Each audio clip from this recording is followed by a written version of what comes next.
Freddie Rubino here with the Fred Rubino podcast live on Facebook. This could be my last live podcast. I think the next few I'm just going to record and put on Spotify, and that'll be my podcast that you can download and listen to if you're on a plane, a train, a wagon train. You could download it and listen to Freddie Rubino talk nonsense wherever you are. Today's podcast is sponsored by Forza Italian groceries. This is an Italian grocery specialty place that you go online. I have the link, and I will put the link up. I'm sure it's up now. And it's called shopforzagroceries.com. They have Italian specialties. They deliver anywhere in the world. So if I were you, I'd go to Shop Forza Groceries. They sent me some olives because he says, what do you want? Send me some olives. Now, you know Freddie Rubino. Freddie Rubino says, if I'm going to have a sponsor, you people have to benefit from it some way. So what he said was that if you buy anything, he will send you a free jar of stuffed olives. And that's what he sent me here. We have stuffed olives. Before I did it, I tasted them to see if I like it. Magnificent. So, if you don't mind, while we're doing the podcast, I'll be drinking wine and eating some amazing stuffed olives. Holidays are coming. Charcuterie board. These are the stuffed olives you want. This stuffed olive, it's stuffed with garlic. Best ones I ever had. You know why? Because the garlic isn't raw and crunchy and burns. It is soft and beautiful. I love these garlic. I love them. The olives are great. The other ones are stuffed with blue cheese. And it's not mild blue cheese. It's got a bite.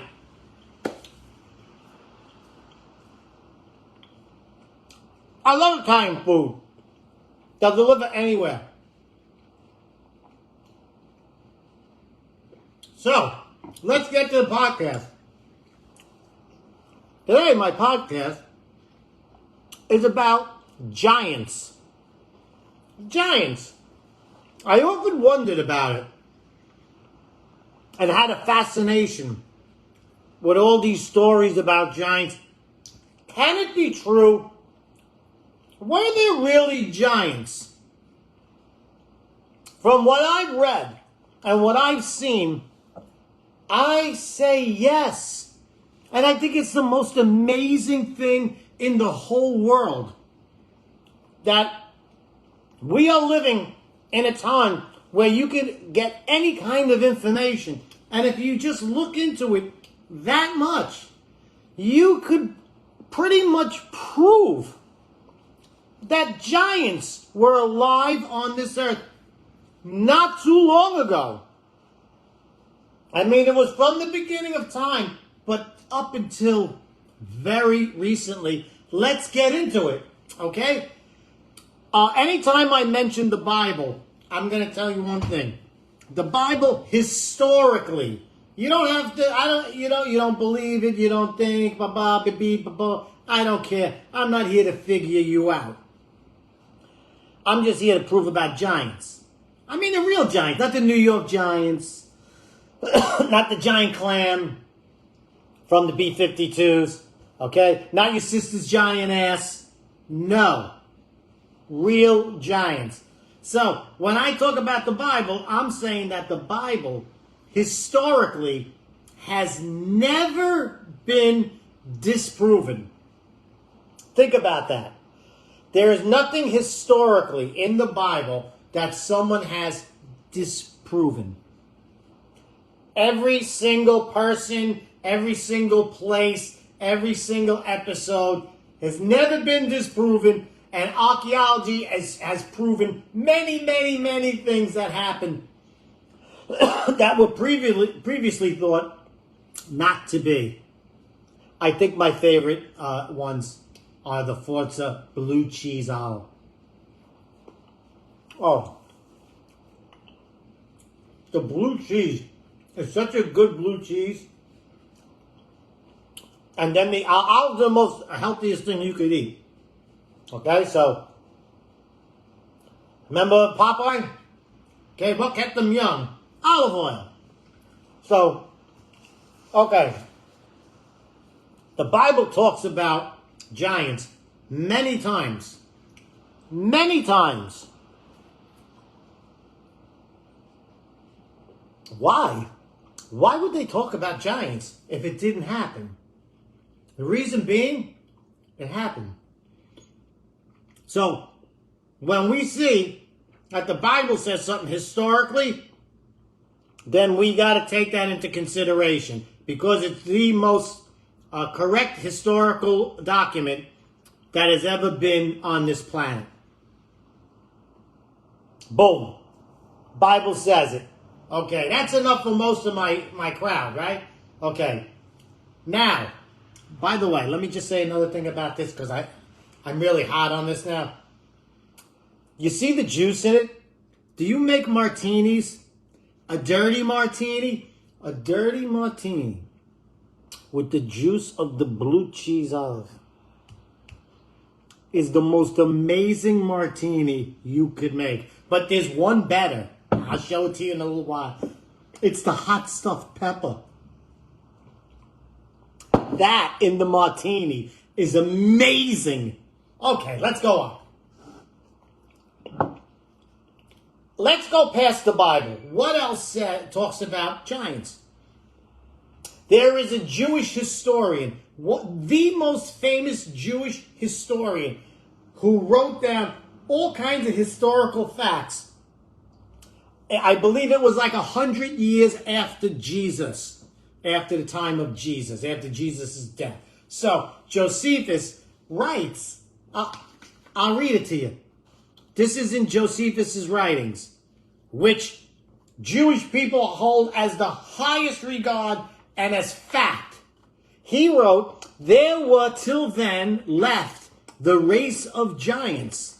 This is in the, he's talking about just north of Israel, around Syria. There were huge amounts of giants, whose bodies were so large, they were surprising to the sight and terrible to the hearing.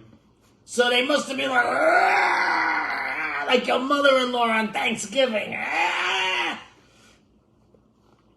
The bones of these men, this is Josephus, about 100 AD. The bones of these men are still shown to this very day. So around the time of 100 to 120 AD, in the Israel area, they still displayed the huge skeletons and bones of these giants. So when he's writing this isn't like, oh, look at Josephus. It's common knowledge. It's like the Empire State Building. You don't believe it? Go on the train, go sit next to the piss-stained bum, get off on 34th, look up, 42nd, 34th, 42nd, and you will see the Empire State. Go see it for yourself. That's what these giant bones were. So, the Bible, separate from that, Josephus writes that there are bones on display. Everybody knows that there were huge giants. He also wrote, either it was him or someone else wrote that there were still, in northern Israel, near the Syrian border, altars. Giant altars. Like, they know regular altars, so you could go over and you could kill the lamb and you could sacrifice. But these altars were huge. They were probably like the size of Stonehenge.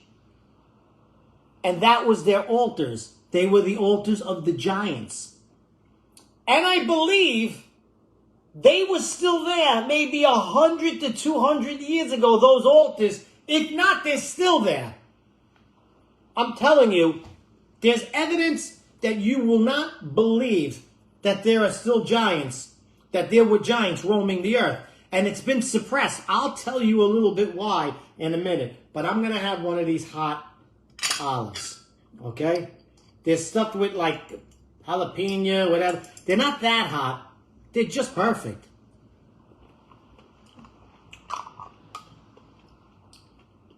They're just perfect. It's shopforzagroceries.com. If you put in the notes, GTFOH, he'll give you 10% off. If you buy something, he'll send you a free jar of stuffed olives with your order. Hey, Rubino, we all eat. We all eat. Okay. Now, let's move forward. We have the Bible. We have the teachings of Josephus. All saying that there is a giant. Now we go to like Iraq, and we have like these hieroglyphics, these writings that they deciphered.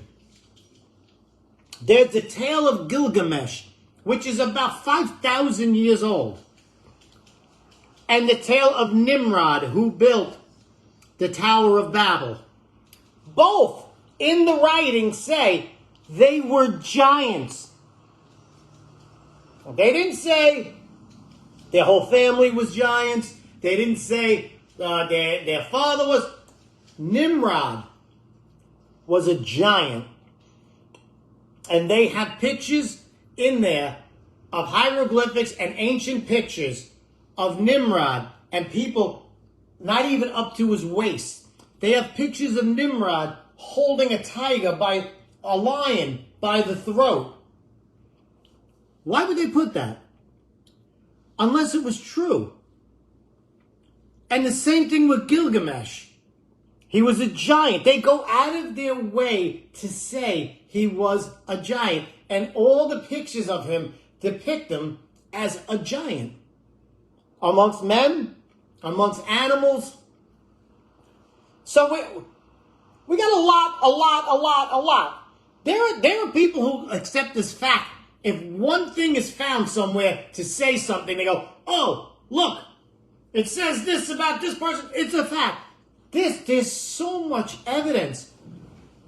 And you might say, okay, those are the ancient people. Where do we get the facts today? Okay, we went from 5,000 years ago, there's giants. The Bible says it. The Babylonians say it. The ancient Persians say it. Then Josephus says it 100 years after Jesus. Okay? Now let's move forward. Anybody else talking about it? When we started to leave Europe and circumvent the world and explore, ancient explorers in their logs, in their writings, most all of the early ones report giants in South America. Have you ever heard this? It's fact. British explorer, John Byron, British explorer, down towards the bottom of South America. It's called Patagonia. That's the bottom of South America. Patagonia actually means large foot because they found big footprints and then they found giants there. If you go back in archives, the ancient, when I say ancient, the maps of the 16 and 1700s show Patagonia with on the map pictures of giants. You don't just see a giant and go, oh, it's a giant. It blows your mind. You write it down. You paint the picture. You put it on maps. Warning, giants. This is not ancient folklore. This is Admiral Byron.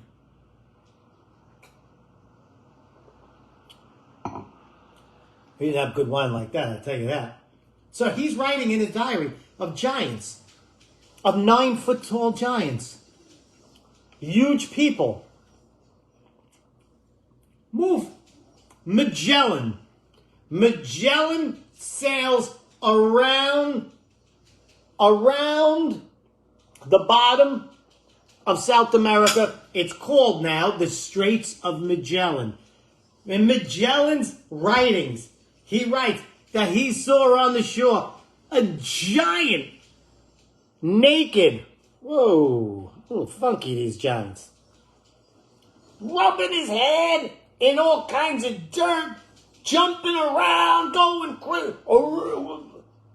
He says he went there and the giant was amazed at him. And they sketched him.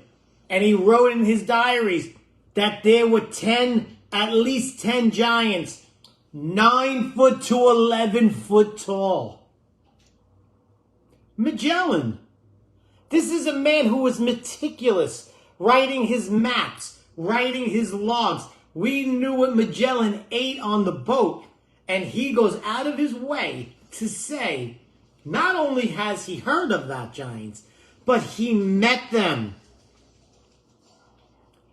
Later, in one of Magellan's diaries, now, if you know anything about the old explorers, when they went on these explorations, people died. They got disease and they died. Magellan, on his way back, stopped off in Patagonia and took 2 giants on his boat to bring back to show the queen and the king and the ace and the jack and the deuce. He wanted to show them the giants to prove it so that they wouldn't say that and go, come on. And what happened? Disease struck. Both giants and half his crew died. And when you're at sea, you don't keep dead bodies. He had to throw them over. They were sketched. The other logs were talking about how they acted, the giants, how the giants were amazed at Magellan and at his clothes and the ship. This is proof. This is proof that these explorers that were the greatest explorers of our time are reporting on giants. It is the most unbelievable thing. I can't believe I didn't learn this in college, high school, or grammar school. It was like a fable. Meanwhile, it's proven. Okay, so one of Magellan's writings was that when they stood, his tallest men stood next to the giant. They came up to his hip. Let me tell you something. This giant was 10 feet tall. Okay? If he was anything, half of the hip is like half the body, maybe a little bit more. What was his biggest guy? 5'8", 5'9"? This is a 10-foot giant, maybe 11 foot.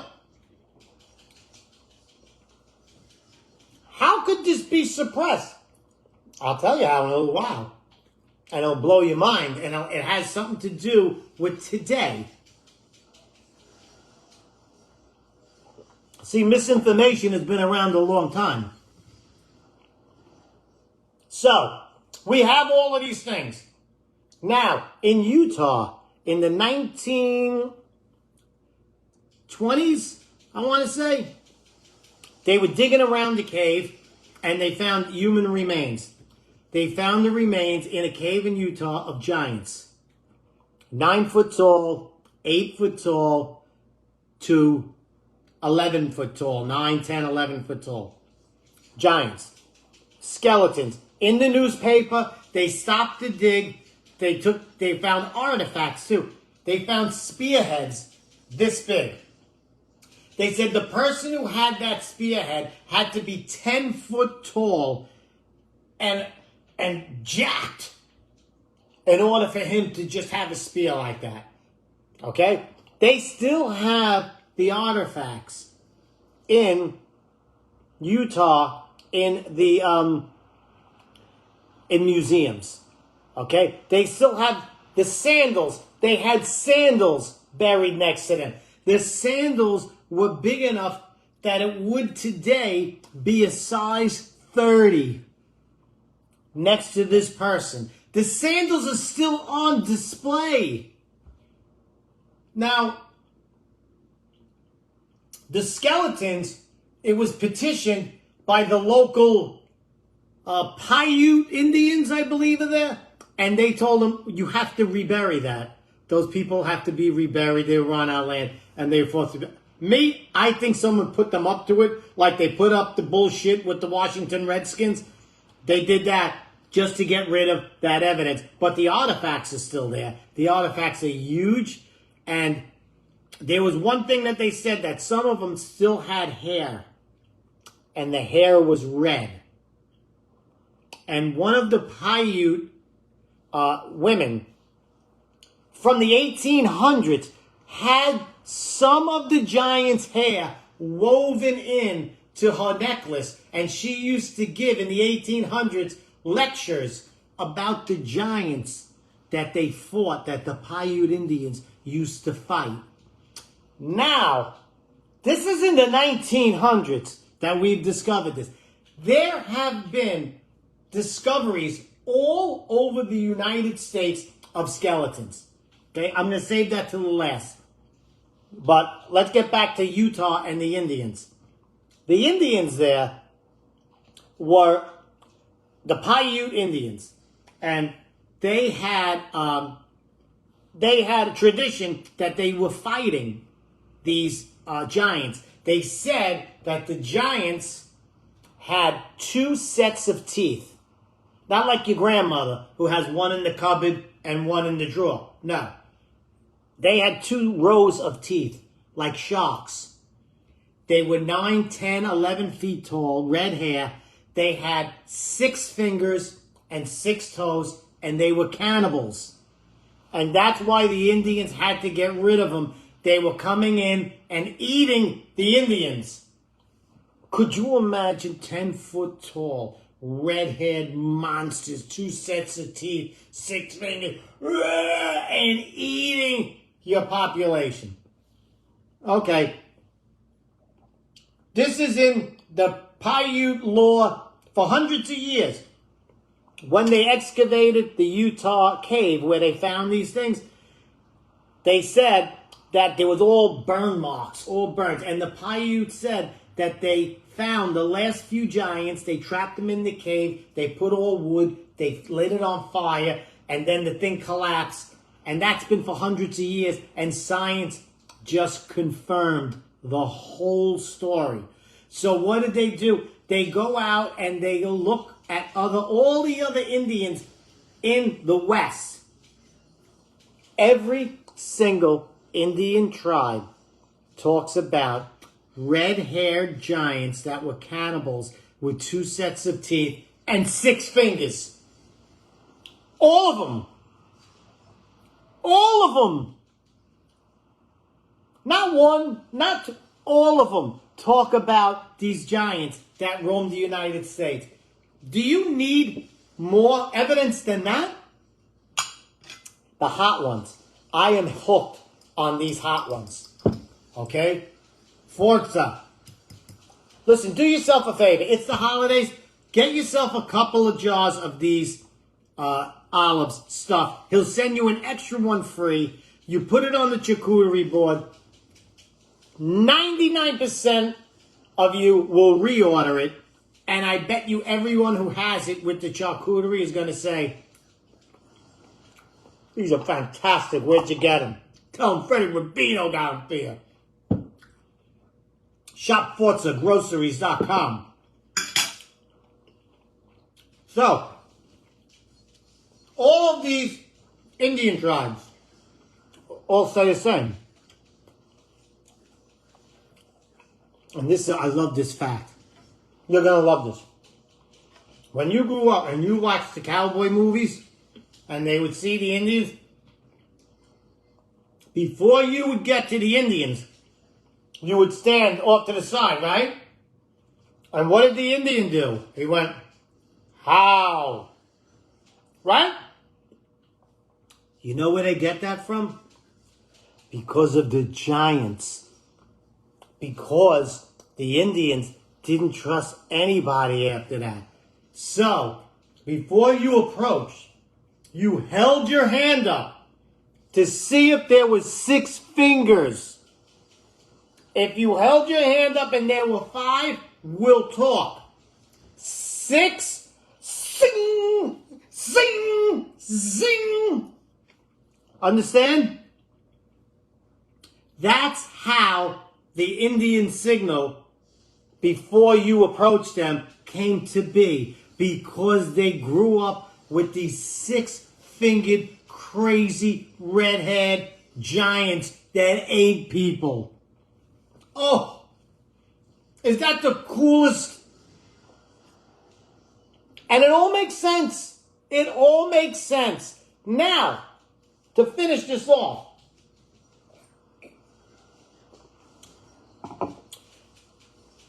Okay, where am I? Okay, to finish this off. Utah, 40 skeletons, 9 foot, some 12 foot. Could you imagine a 12 foot?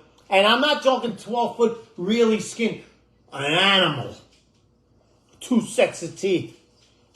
Now, in the West, 1800s, early 1900s, all throughout the West, we start settling. We start digging. We start turning over the soil, building cities. Milwaukee, all over Wisconsin, all over Utah, from Utah, Wisconsin, Nevada, all through there. They're starting to find giant skeletons. They were all over this country. They were all over the place. There's giant skeletons. There's every newspaper reports it. All these little towns, they have artifacts from it. Huge shoes, huge spears, huge bows. Even the clothes are huge. All documented. Now, here's where it gets crazy. When they start coming out, of course, these guys are farmers. They want to do the right thing. They call archaeologists. They call the local college. The college sees it, flips out. Oh my God. An 11-foot skeleton. Look at all the artifacts next to him. They call the Smithsonian Institute. I used to have the most respect for this institution. I went to Washington, loved it, and this is a stain on the institution. The garlic is so soft. This is what they did. They went in, it was the early 1900s, and they scooped up all of them. Yes, we're the archaeologists. Yes, we'll give you money. We're going to preserve it. We're going to put it in. We're going to have a team of experts. And they disappeared. To this day, the hundreds of giant skulls, skeletons, jaws with 2 rows of teeth, not one of them is around that the Smithsonian bought. It's on paper. They bought it. They took it into custody. They destroyed the evidence. Because back then, Darwinism was it. Darwinism. Anything that could remotely coincide with what the Bible said was a direct threat to their religion, which was Darwinism, which was people evolved from animals, not de-evolved, not that we were big, giant creatures that built these huge civilizations with giant stones that we today were like, who could build that? We de-evolved. We lost DNA. We are less than when we were thousands of years ago. So they destroyed it. And to this day, it's a documented fact that the Smithsonian Institution had in its possession hundreds of giant skeletons, of giant red-haired, double-teethed, six-fingered skeletons, and they got rid of them and hid them. And I hope there's still some hidden, and someone comes out and says, hey, look, we still got them. Because we have the receipts from the people who sent it to them. It's a known fact. It's a known fact. And this is misinformation. Start 100 years ago, 150 years ago, just like today, there's misinformation. They feel we shouldn't know the truth. We should know what we want you to know. That's been this world for the last 100 years. And I can tell you one thing, a little note about Darwinism. You know what? We're going to have another podcast about evolution and specifically Darwinism that led to racism, thinking that some people are more evolved than others. That's where racism has begun. So all you scientists that are all moral bullshitters, you're not. You caused probably some of the worst, horrible things that happen in this country in the name of your science. So, we have a mountain of evidence, and it's still being denied. To this day, they're still denying that there were giants, even though there's a mountain of evidence. Yet, if they have one bit of evidence, not even evidence for something they want to say, they'll say it's a fact. I'll do another podcast on Columbus. They went through every single writing of Columbus and not one thing said that he was a murderer, a rapist, or he owned slaves. Not one of them. All the evidence proves that Columbus pissed off the Queen because he was supposed to rape, pillage, and take all their gold, and he didn't. He was an explorer. He was out for scientific. But someone else on the boat, like the number 2 or number 3, wrote in his journal some messed up things about Columbus, and that's what they took as fact, and all of a sudden that's a fact. Oh, Columbus was a murderer. There's no fact about it at all. In fact, the person who wrote it in his, we all know that there's power struggles, right? So Columbus is on top. This guy's number 3. He knows the Queen hates him. What could he do? Sends it in. So we took that as fact, but we're not doing anything about giants. I believe it wholeheartedly. I see the evidence. Why would next to a skeleton 11 foot tall would they do it? And here's the worst part of what they do with science. The Smithsonian came out and said, yes, this is an 11-foot skeleton, but because it was in a marshy area, the bones actually expand and the joints get bigger. So it looks like it's 11 foot, but it's really not. It's like 6 foot. When archaeologists heard that, every archaeologist in the 1950s that heard that came out in their papers and said, that is the opposite. Actually, they say, when the bones are in a bog, all kinds of wetness and dampness, they actually expand and appear, they shrink. They shrink and appear smaller, so that they know that when they dig up someone who's 6 foot tall, that they were probably 6'1" or 6'2". So they knew that Smithsonian was spreading a lie and that they were trying to get rid of evidence that was against Darwinism. What a world we live in. But I hope you found this as interesting as me. And all you got to do, there's a lot of bullshit. Like somebody came out and they said, oh, in Ethiopia, they found these huge tunnels, graves with all giant bones. That's a fraud. That was a fraud. Because of all this interest in giants, they did a fraud thing. That's not true.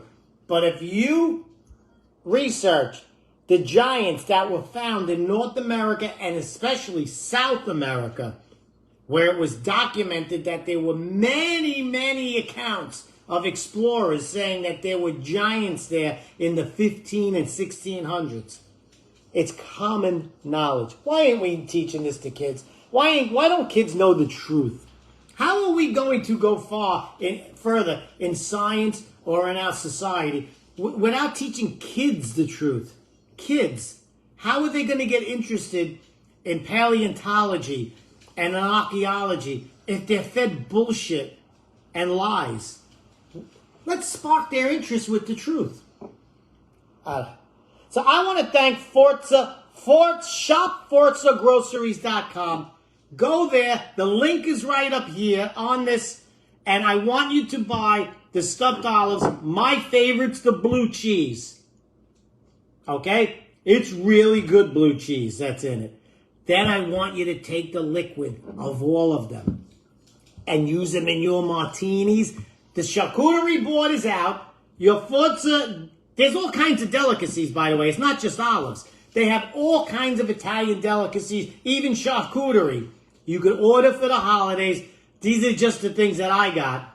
So you just go there and you shop, and anything you buy, he's going to send you a free stuffed olives. You're going to love it. Hey, it's for, like they used to say in Bensonhurst, if it's for free, it's for me. I'll take 3. Freddie Rubino here with the Freddie Rubino podcast. Hope you found this interesting. I hope you share it with friends. And I hope you agree with me on this. If not, it was just a good night of bullshit. I'll see you later. Let me know how you like the olives. Please, let me know.